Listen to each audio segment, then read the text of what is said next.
regulations and required to have an appearance before the Planning and Zoning Board, as I said, has no merit. Now, with all of that said, I have spoken extensively with Attorney Kersaden.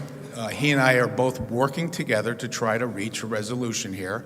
Bob Weway, engineer with Codispoti Associates, went out 3 weeks ago and did elevation and drainage calculations for Mr. Dreyer's site, and he has come up with a proposal which I believe is going to be discussed with Mr. Griffith, Stephen, and David Sulkus as well, I'm sure, to try to address the drainage issue that's present in that spot on Merwin Avenue. So, as I said, Mr. Mooney's property is liened right now. He can't sell it. So it behooves him to try to reach a resolution to resolve the issues here, and we are working to do that. But as it relates to this application and a claim that the permit was illegally issued, that has no merit. Thank you. Mr. Lynch, a question for you. The last time we heard this was in June, and forgive me, but I do not recall. How much of the house was built at that time, or was it all built between then and now? No, it was framed, the windows were in, it was finished between the end of August through, I believe, the middle of October, Okay. maybe 1st of November. But when we heard this in June, it was framed out? Oh, yeah. So there was a foundation in place already and Sure. everything. So this fill that seems to be an issue at this point, when did that come into play? Was that the backfill and the regrading Yes. after it was fully built? Yeah. So the neighbor is claiming that because of that, it's causing water to get onto Mr. Dreyer's property, but we have a report from our engineer, and we have it signed off by the city's engineer that the on-site drainage system is adequate to serve the need of keeping and maintaining surface water runoff on site. Yes, it's apparent from all the documentation that the drainage issue was resolved after the June meeting. And Mr. Harris, your office is reporting that the amount of soil brought in is minimal, creating minimal site disturbance. That's and correct. this is what you would consider Yes, we deemed it to be the minimum necessary. for, okay, fantastic. Does anyone else have any questions? Yeah. Attorney Lynch, has an as-built survey been completed on this house? That's a good question. Do you have an as-built? Yes. Okay, how about the height, the grades? Oh, it's within the 35 feet, yeah. No, I'm not talking about that. The grades from the proposed site plan showing the existing grades to the as-built, what are the height differences? I mean, are you within 6 inches, or are you 2 foot higher from the proposed site plan? I believe it was 18 inches. So you brought in 18 inches of fill. That's quite a bit. Was it 18? Just introduce yourself. Hi, I'm Cal Mooney, CP Mooney LLC, owner of the property and builder. I've been building in... Okay, so on your proposed site plan, what were your proposed elevations for the grade around the house? Are you within 6 inches of that, or are you, I'm dead on. so whatever you my propose? The proposed elevations Right. for the permit versus the actual are exact. Are dead on the money? Okay, all right. And I might want to just mention to you that the water, the property used to be a parking lot, and it was 90% impervious.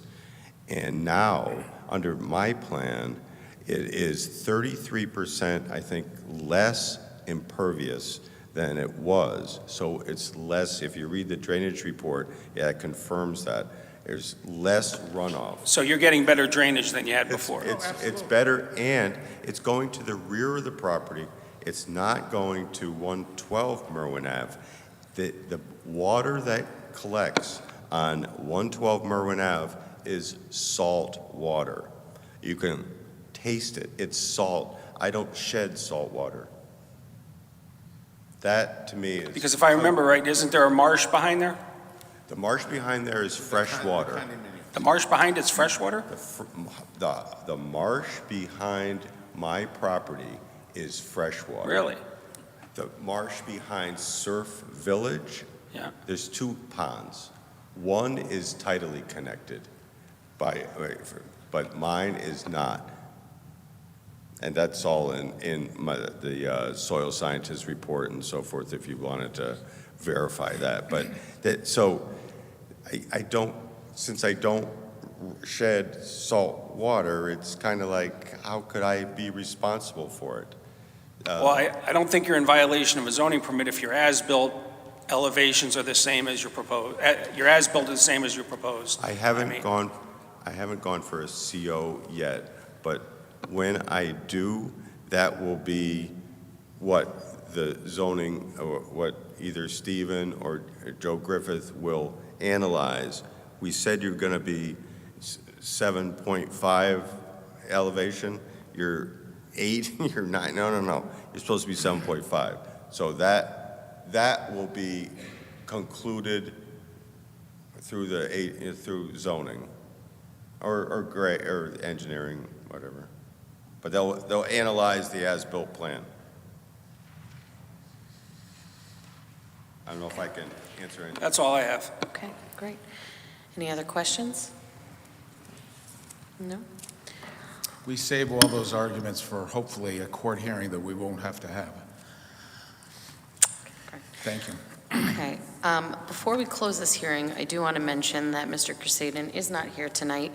We have rolled over and extended this issue for many months, so he's not here for us to ask questions of or to receive feedback from.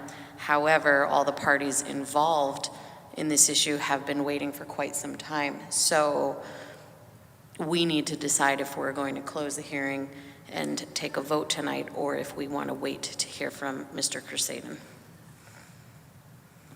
Well, there's still the court hearing, the court issue that you guys are going to work out, right? The case has been filed in Superior Court. And you're trying to work out a solution, Yes, right? yes. Okay. So by getting rid of this tonight, or whatever, however we vote, is just one less obstacle, correct?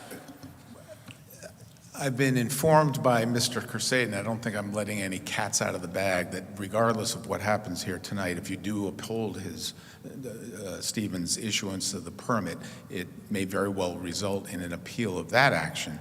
And the theory behind that is to keep the city as involved in the case so that it could sort of force action with this Department of Permitting and Land Use. It's not a bad strategy.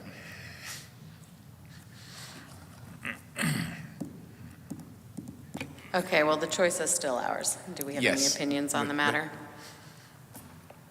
Do we think we have enough information and feedback to move forward with a vote?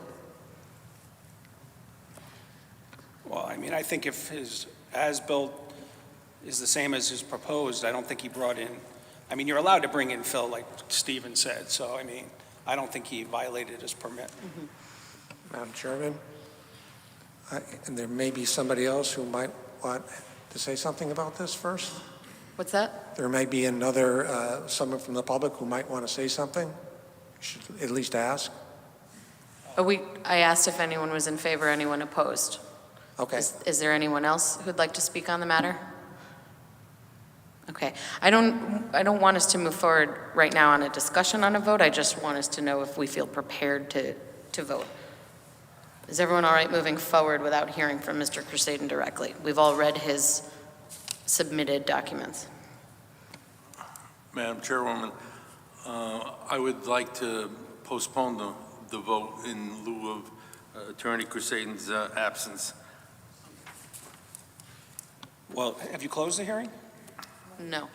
So are we keeping the hearing open? Because, I mean, if we propose, If we close it, we can't hear from we Mr. can't hear from, Crusaden. yeah, If so we keep got to keep it open if can we want to hear him from in June. Kevin. Right. Doesn't. You could take a vote. What's that? You could take a vote as to whether to hold it open or close it. Okay. Mr. Montano, do you want to make a motion to keep the hearing open? Madam Chair, I make a motion to keep the Hearing open. hearing open.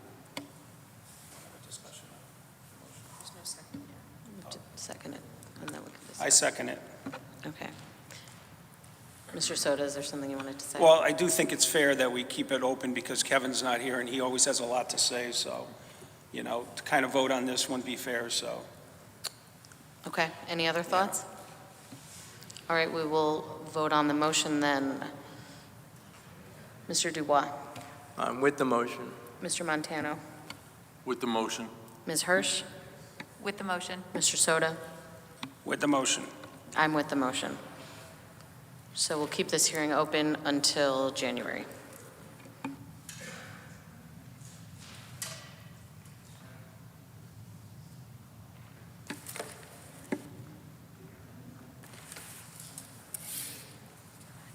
Second agenda item, 14 Oakland Avenue, MBP 28/566/13, R5 Thomas Lynch Esquire for Carrie Benjamin and Andrea Benjamin, owners. Varies section 3.1.4.1, northerly side yard setback to 4.2, where 5 feet is required to construct addition to a single-family residence. Good evening, Madam Chair and members of the board. Again, for the record, Thomas Lynch. And I'm here tonight representing my client, Carrie Benjamin, who's seated in the front here. Carrie and his wife, Andrea, bought the house at 14 Oakland Avenue last November, and they plan to make some major renovations to the house. The application before you is pretty straightforward. It's an application to vary section 3141, the north side yard setback from the 5 feet that's required to 4.2 feet. So a little bit of background. As I said, my clients bought the property last November. It's down in Bayview. We're all familiar with Bayview, historically developed back in the 1920s and 30s as an area for summer cottages that is now seeing extensive renovations over the last 10, 15 years with people buying houses, renovating them, raising them up to the FEMA standards and so forth. It's a beautiful area, and Carrie and Andrea really want to make an investment in this property. It was built in 1925. The current configuration of the house, it's a 2-story house that has approximately 1,000 square feet, so it's a very small house. It has 3 small bedrooms and 1.5 baths. And the proposal is to do a 2-story addition to the rear of the property, keeping all of the rear yard setbacks in mind. It's an addition that's some 16 by 18 feet. So it's going to increase the size of the house by about 576 square feet. They want to have the bedroom count remain at 3 bedrooms, albeit 3 larger bedrooms with a walk-in closet on the second floor. And the current side yard on that side, the addition is merely going to extend the length of the house and maintain the current non-conforming setback that's in existence right now on the property. So I believe it's a reasonable request. It does not increase any nonconformity. It maintains the side setback as it currently exists, and we'd ask that you grant this application.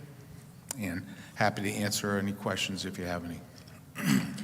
So this is just an addition continuing off the back of the house in the Correct. same We lines? have, if Steve can scroll down, Paul Stoll has on the base of the survey, the rear elevation view, Sarah. There you go. So if we can enlarge that, and there you go. Yeah, so it's continuing in the same footprint, just Correct. further back? Yep. Okay, great. Any other questions for Mr. Lynch? No? All right. Is anyone speaking in favor of this application? Is anyone opposed? No questions? Then this hearing is closed. Thank you. Thank you. I don't see a problem with this. No, It's going pretty further basic. back. It's not going closer to the road, No. which is always nice.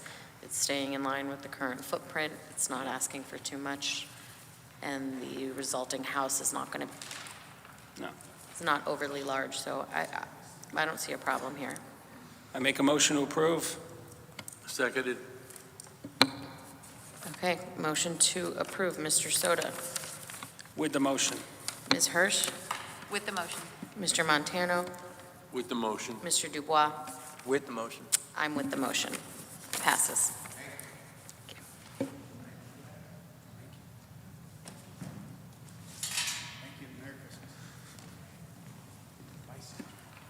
12, next agenda item is 12 Overton Avenue, MBP 35/440/17, R-5, Sandra Cohen, owner, vary 4.1.4 to 14 feet where 16 required, where 16 permitted rear yard projection to construct a deck. Thank you. Welcome. Hi. What can you tell us about your application? You know what, I can't hear. What can you tell us about your application? Do you have anything to say about your plans, your application? I just applied to extend my deck out an additional 2 feet. Can you speak directly into the microphone? Thank you. I'm dangerous, huh? No, I applied because I want to put a small deck on the back of my house so I can enjoy the outdoors. And I was only allowed 4 feet, so I wanted to apply for an additional 2 feet. 2 feet. Okay. Is there anything there currently? I can't hear. Is there any deck there currently? No. No. Okay, so we're looking at a brand-new structure, 4 feet permitted, 6 requested. All right. Okay. Is there anyone speaking in favor of this application? Anyone opposed? Nobody came. No questions? Okay, thank you. This hearing is closed. Thank you. Okay. Yeah, it's pretty straightforward. It's coming back in line with the house, so it's not extending any further into the side yard, no variance there. It's still only a 6-foot deep porch, which is quite modest in my opinion. Madam Chair, is the hearing closed? I didn't hear that. Yes, Okay, thanks. yes, ready for a motion. I make a motion to approve. Seconded. Okay, motion to approve. Mr. Soto, With the motion. Ms. Hirsch, With the motion. Mr. Montano, With the motion. Mr. Dubois. With the motion. I'm with the motion. It passes. Congrats. Thank you. Okay. So that is all of our agenda items for tonight. Moving on, any old business? Any new business? Any staff updates? Anything for next month besides Merwin? Okay. We need a motion to accept the minutes from I November. make a motion to accept November's minutes. Seconded. Okay. Everyone with the motion? Yes. Aye. Okay. Anything else? Motion to adjourn, yes. Okay. I make a motion to adjourn. Everyone with the motion? Aye. Aye. Meeting adjourned.